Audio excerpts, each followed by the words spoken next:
Let's get right into it. Number 9. The cup that changes its mind. In the hushed halls of the British Museum, a single object sits behind glass, daring you to doubt what you see. At first glance, it's green, the kind of ordinary shade that might pass unnoticed on a shelf. But then someone turns on the light and suddenly it glows red, as if the cup itself has decided to bleed out a secret. This is the Lycurgus Cup, a 4th century Roman masterpiece that shouldn't exist in its time. The secret lies in particles of gold and silver, so tiny they dance with light on a scale invisible to the naked eye. Today we call this nanotechnology. Back then, the Romans just called it a cup.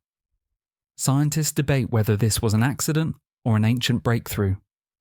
But here's the truth most of us overlook.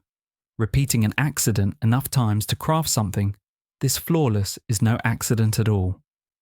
Maybe they didn't understand the physics, but they understood beauty and persistence. It's like a chef who invents molecular gastronomy without ever reading a chemistry textbook.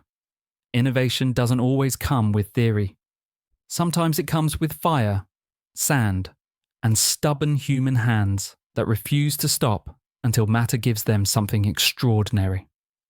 And if you think RGB lighting in gaming PCs is cool, remember, Romans pulled it off first without electricity just to make wine look better at dinner. Number 8. The glass that refused to shatter.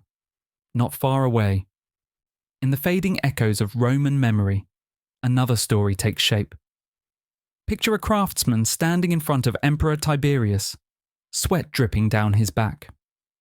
He carries a simple bowl, nothing ornate, nothing golden, just glass.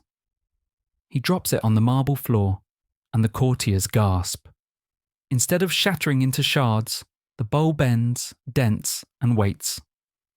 The inventor takes out a hammer, taps the surface, and with a soft chime, the bowl is as good as new. It's the kind of trick that should earn applause. Instead, the emperor's eyes narrow. He doesn't see wonder, he sees danger. Because if glass can bend like metal, then what becomes of gold and silver, the currencies of empire, the anchors of wealth? In a world where stability rests on scarcity, this bowl is not a miracle. It is a threat. And so, according to legend, the craftsman pays with his life, his discovery buried as deeply as Rome's forgotten inventions. Was it real? Historians can't decide.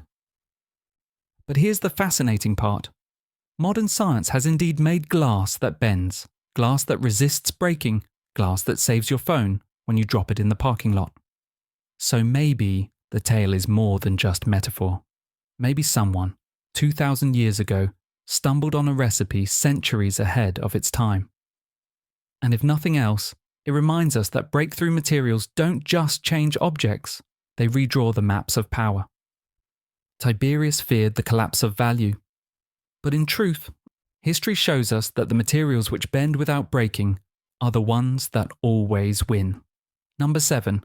Fire that hates water. Now let's sail east to the glittering harbours of Constantinople. The waves slap against wooden hulls, the scent of pitch and salt filling the air.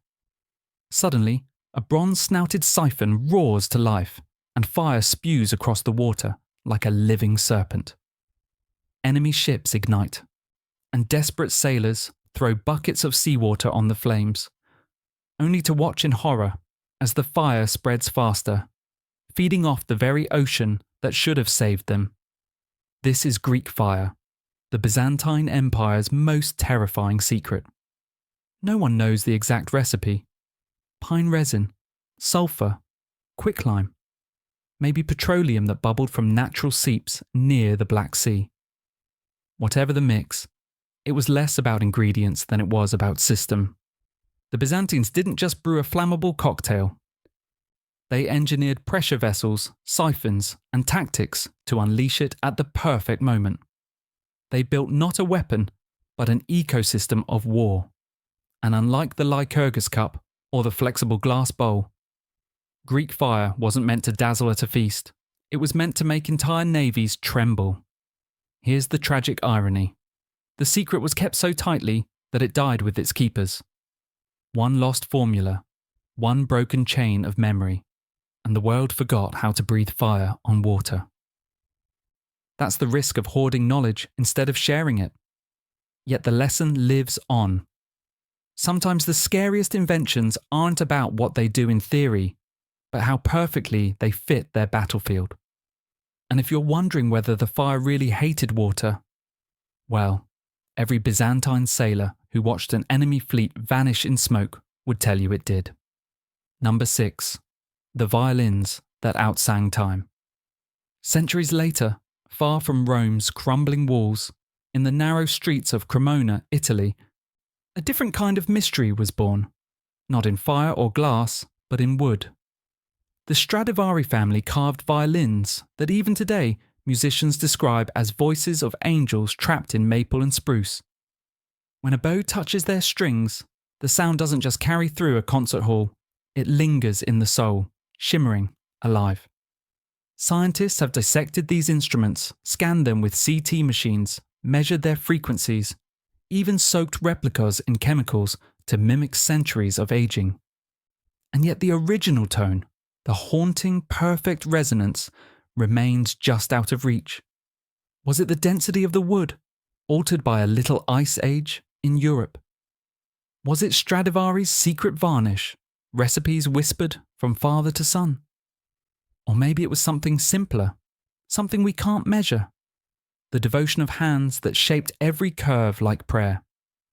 In a world where we 3D print violins and simulate acoustics with AI, these centuries-old instruments still win. Not because they're flawless, but because they remind us that some mysteries belong not to science, but to spirit. And maybe, just maybe, the true secret ingredient was time itself.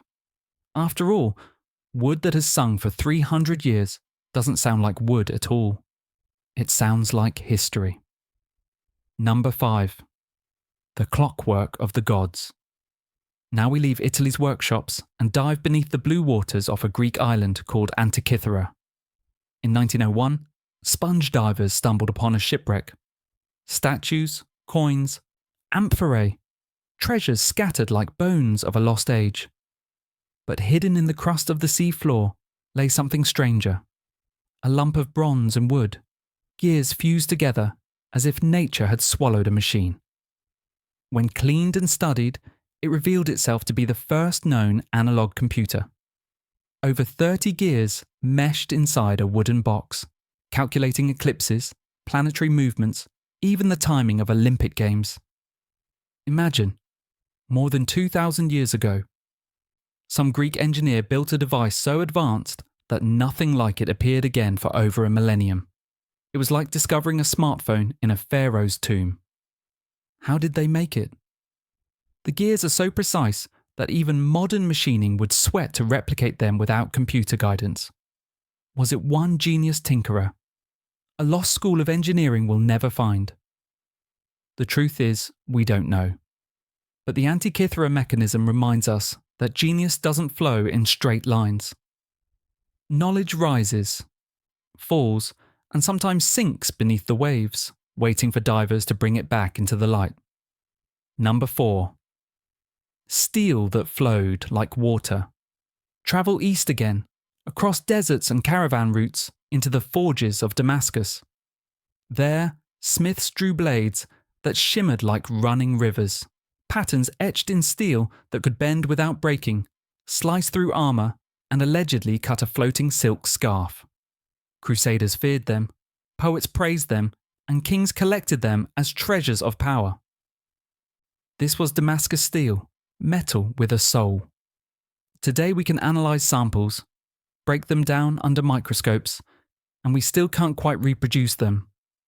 The closest theories suggest blacksmiths mixed iron with traces of carbon-rich plants, producing nanostructures of carbon tubes and carbide crystals long before nanotech had a name.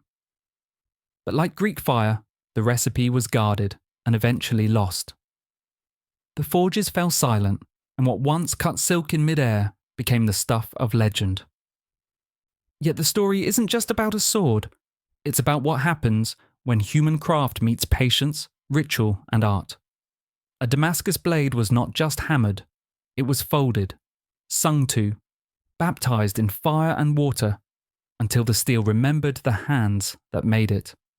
Maybe that's why we can't replicate it in sterile labs, because some technologies are not only science, they are culture, encoded in rituals as fragile as memory itself.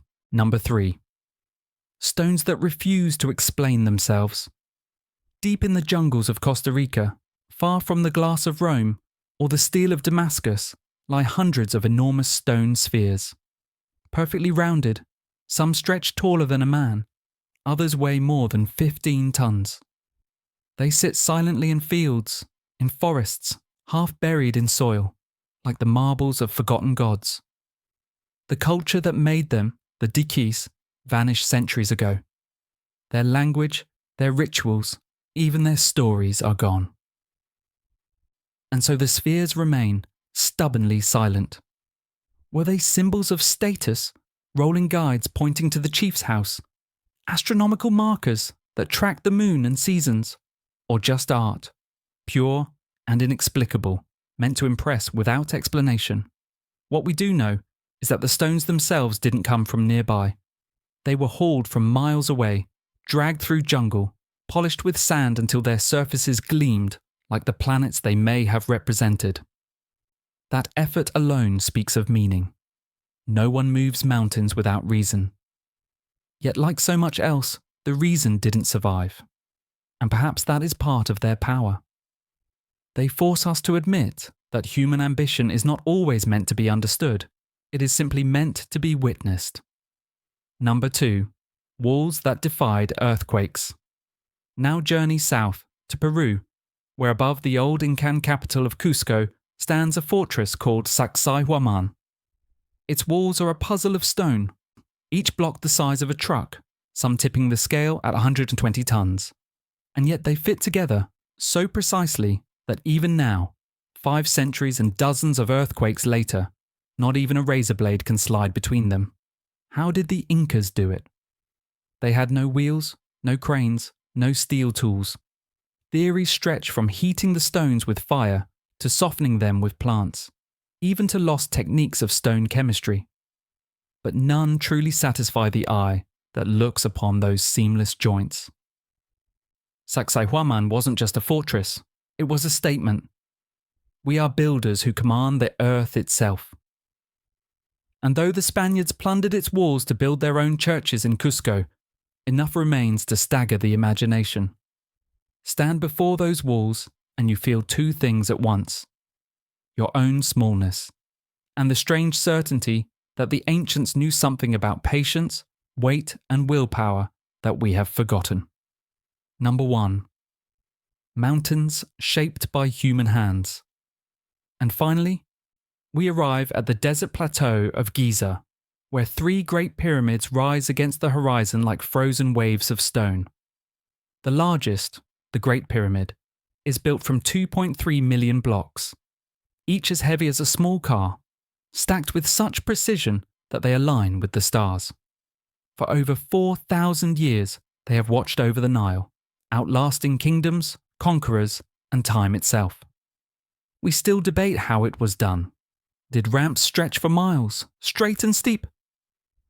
Did they spiral like a stone staircase, wrapping around the pyramid itself? Were the blocks floated down the Nile on barges, dragged by armies of labourers, wetted sand beneath their sledges? Every theory solves one problem, but leaves another unanswered. And so the pyramids remain not just structures, but questions carved into the desert. They remind us that human beings, armed with nothing more than copper tools, ingenuity, and relentless labour, can raise mountains with their hands. They are not merely tombs, they are proof that when vision meets will, the impossible becomes inevitable. That's all for today. I'll be making similar videos in the future. Subscribe to see them.